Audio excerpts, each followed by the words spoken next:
அமெரிக்காவை பிஸியாவே இருப்பான். நம்ம ஒண்ணும் பிஸியாக்க தேவையில்ல. இருந்தாலும் நம்ம பங்குக்கும் அவன பிஸியா வச்சிருப்போம் அப்படின்னு இந்தியா நடவடிக்கை எடுத்தா எப்படி இருக்கும்? அப்படிதான் இப்ப இந்தியா சம்பவம் பண்ண ஆரம்பிச்சிருச்சு. நீ ஆசி முனிர ஊத்தி சோறு கூட ஊட்டிக்க. மடியில வச்சு ஓட்டு. டைனிங் டேபிள்ல உட்கார வச்சு சோறு போடு.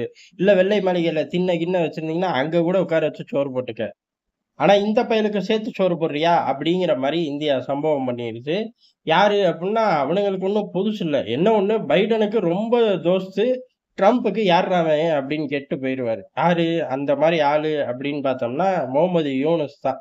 முகமது யூனுஸ் இன்னும் கொஞ்ச நாள்ல துண்ட காணா, துணிய காணான்னு எவன் கால்லயாச்சும் போய் விழுகணும். இல்ல அப்டின்னா, பயப்புலயே உரிச்சு உள்ளூர்ல எடுத்துருவாய்ங்க. இந்தியா தண்ணிய நிறுத்த போகுது. பங்களாதேஷ்க்கு கடைசியா இருக்கிறது ஒண்ணே ஒண்ணுதான். அங்க ஒண்ணுமே கிடையாது. அந்த அரசாங்கம் ஷேக் ஹசீனாவ பத்தி விட்டதுக்கு அப்புறம் ஊருக்குள்ள ஒண்ணுமே கிடையாது. அதுக்கு முன்னாடி மட்டும் இருந்துச்சாடா அப்படின்னு கேட்டா, பங்களாதேஷோட வளர்ச்சிய பார் அப்படின்னு பேசுறதுக்கு 10, 15 பேர் இருப்பாய்ங்க ஊருக்கு. உண்மையும் கூட. ஆனா உட்கார்ந்து ஊர்ல மேடை போட்டு பேசுற அளவுக்கு அங்க வளர்ந்துச்சா அப்படின்னு கேட்டா, நமக்கு தெரிஞ்சு இல்ல. பேசினவங்க கண்ணுக்கு எது தெரிஞ்சிருக்கலாம்? ஒண்ணு புத்தகத்துக்கு கிடையாது. இப்ப என்ன இருக்கு? இப்ப தெருவுலயே இருக்காய்ங்க. எதுக்கு இருக்கோன்னு அவனுங்களுக்கே தெரியல. அப்படிப்பட்ட விசித்திரமான நிலைமையில அந்த நாடு போயிருச்சு. ஆப்பிரிக்கால கூட இந்த மாரி பஞ்சாயத்து கிடையாது. காரணம் முகமது யூனுஸ். இப்ப அவனுங்களுக்கு இருக்கிறது ஒண்ணே ஒண்ணுதான். தண்ணி மட்டும் வருது. அந்த தண்ணியையும் தடுத்துட்டோம்னா, எப்படி பாகிஸ்தான கதற விடுறோம்? சார் தண்ணிய தொறந்து விடுங்க சொல்லுங்க சார் அப்படின்னு ஒவ்வொரு இடமா கெஞ்சிக்கிட்டு இருக்கான். ஆனா கூடவே முகாம்களையும் தொறக்கிறான். தீவிரவாத முகாம்களை. தண்ணியா? தண்ணின்னு பேப்பர்ல கூட எழுதி தரமாட்டோங்கிறதுதான் இந்தியாவோட நிலைப்பாடு. அதே விஷயம் இந்த பக்கமும் இருக்கு. எப்படி வடகிழக்கு மாநிலங்களுக்கு கடலே இல்ல எஜமா அப்படின்னு சீனால உட்கார்ந்து ஒரு தக்கூரி பேசுச்சோ, அந்த தக்கூரிக்கு இனிமே தண்ணியே கிடையாது. அந்த தக்கூரி இன்னொரு விஷயத்த மறந்துருச்சு. அது பல விஷயத்த மறந்துருச்சு. அதுல முக்கியமான விஷயம் நம்ம கூட கங்கை நீர பகிர்ந்துகிட்டு இருக்கோம் அப்படிங்கிறதே மறந்துட்டு, இஷ்டத்துக்கு வாய் பேசிக்கிட்டு இருந்துச்சு. இப்ப அந்த ஒப்பந்தம் அப்படிங்கிறது முடிவுக்கு வருது. ஒப்பந்தத்த நீட்டிக்க போறது இல்லை. இந்தியாவோட நீர் பங்களாதேஷ்குள்ள போகுது. ஆனா அத நம்ம பிரிச்சு நமக்கான தேவைகளுக்கு எடுத்துட்டு போறோம். எந்த காலத்துல? அது சுதந்திரம் வாங்குனதுக்கு அப்புறம். அப்ப அந்த இடத்துல மிகப்பெரிய ஓட்டை இருக்கும் அப்படிங்கிறது நம்ம எல்லாருக்குமே தெரிஞ்ச விஷயம். அந்த காலத்துல எந்த அக்ரீமென்ட்டையும் நம்ம உருப்படியா போடல. கேட்டா நான் நல்லவன், உத்தமன், அப்பாவி அப்படின்னு நமக்கு நாமளே சர்டிபிகேட்டோ, லேபிளோ தலையிலயோ, நெத்தியிலயோ, நெஞ்சிலயோ இஷ்டத்துக்கு கிடைச்ச இடத்துல ஒட்டிக்கிட்டோம். எப்படி அந்த காலத்துல தண்ணீய பிரிச்சிருப்பாய்ங்க? பொதுவாவே எல்லாத்தையும் குடுத்துருப்பாய்ங்க. எப்படி பிரிச்சாய்ங்க அப்படிங்கிறது தெர்ல. பரவால்ல இருக்கட்டும். பிரிக்கிறது ஒண்ணும் கிடையாது. ரொம்ப சிம்பிள் தான். கங்கையில இருந்து வர நீர ஒரு அணைய கட்டி, இந்த பக்கம் கொல்கட்டாக்கு ஹூக்ளி நதிக்கு கொஞ்சத்த திருப்பி விடுறது. மீதிய பங்களாதேஷை எடுத்துக்கிறது. இது சரி பாதி நடந்துச்சா அப்படின்னு கேட்டா, அங்க தான் நம்ம பயலுகளோட ட்விஸ்ட். யாரு? நம்ம முன்னோர்களோட ட்விஸ்ட். அவர்கள் போட்ட அக்ரிமெண்ட் எல்லாமே வில்லங்கத்தோட உச்சம் தானே. தினுசு தினுசா இப்பவும் அப்படி இருக்கு. 99 வருஷம் லீஸு அப்படின்னு போடுவார்கள். 99 வருஷம் லீஸா அவன் அனுபவிக்கணும் அப்படின்னு சில அக்ரிமெண்ட்லாம் இருக்கு. அத பத்தி நேரம் கிடைக்கும்போது விரிவா பார்ப்போம். அந்த மாரி அந்த அணையில இருந்து ஒரு 70, 75% வரையுமே 50, 50 ஷேரிங். எவ்வளோ 70% வரை 50, 50 ஷேரிங். 70%க்கு மேல போச்சு அப்படின்னா 50 ஷேரிங் கிடையாது.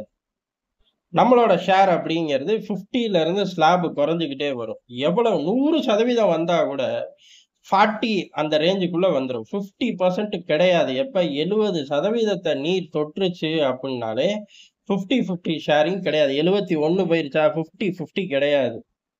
அதுக்கப்புறம் நம்மளோட ஷேர நம்மளே குறைச்சுக்கிறோம். 50ல இருந்து 35, 40, 38, 39 அப்படின்னு இந்த ஒரு 40 ரேஞ்சுக்குள்ளேயே நின்னுக்கிறோம். ஏன் 50% போக்கூடாது நம்ம அப்படிங்கிற மாரி விட்டு குடுத்துருக்கோம். ஏன் தெர்ல.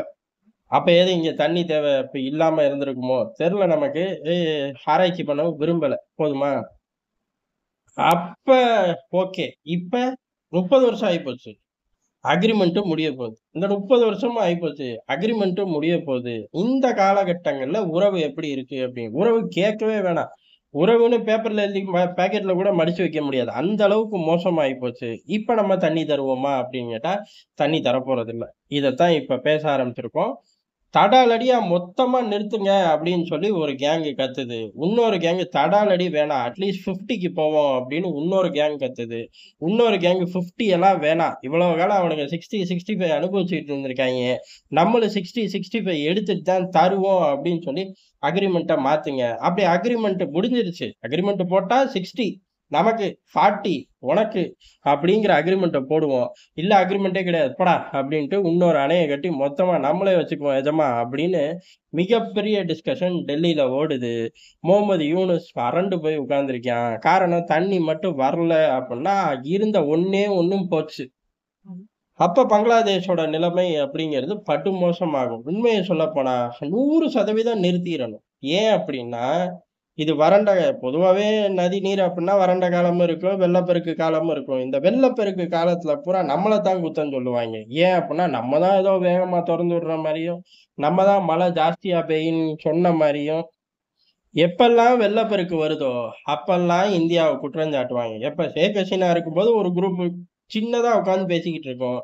ஷேக் ஹசீனா வெளில போற காலங்கள் அப்படிங்கிற காலகட்டங்கள்ல அந்த குரூப் ஜாஸ்தியா பேசும். ஆக மட்டும் அவங்க மனசுல இருக்கிற எண்ணம் அப்படிங்கிறது ஏதோ நம்ம தான் வெள்ளப்பெருக்க செயற்கையா உருவாக்குற மாதிரி. இவனுங்களுக்கு 60% தந்துட்டு 40 நம்ம வச்சுக்கணுமான்னு கேட்டா நோ நோ 60% நம்ம வச்சுக்கிட்டு 40 ஏது தரலாம், அதுவும் போனா போது, இல்ல தரவே வேண்டாம் அப்படிங்கிறத நோக்கி டெல்லி நகருது. இப்ப இந்த பரபரப்புல இருக்கும்போது என்ன பண்ணுவாரு? இந்த மாதிரி பரபரப்ப நான் தீர்த்து வைக்கிறேன் அப்படின்னு ட்ரம்ப் குதிக்க அதிக வாய்ப்பு இருக்கு. ஊர் உலகம் பூரா பஞ்சாயத்து நான் தான் பண்ணுவேன். அந்த பஞ்சாயத்து வெற்றி அப்படின்னு சொல்லிருவேன். ஏலே பாதி இடத்துல பஞ்சாயத்துக்கே போறது இல்லப்பா நீனு அப்படின்னு உள்ளூர்ல சொன்னா, அயோக்கிய பயலே வெளில போடா, நீ ஈரானுக்கே போடா அப்படின்னு சொல்லி திட்டி தீர்த்தர்றது. இப்ப இந்த இடத்துல ட்ரம்ப் தலையிடுறதுக்கு வாய்ப்பு இருக்கு. வாய்ப்பு தான். ட்ரம்ப பொறுத்தவரையும் அவங்க வீட்டுக்காரம்மாவே சர்டிபிகேட் தர முடியாது. ஏலே என் புருஷன் இந்த செய்வார் அப்படின்னு சொல்லி ட்ரம்போட வீட்டுக்காரம்மா கூட சொல்லாது. ஏன்னா அதுக்கே தெரியாது இவர் என்ன செய்வார் அப்படின்னு.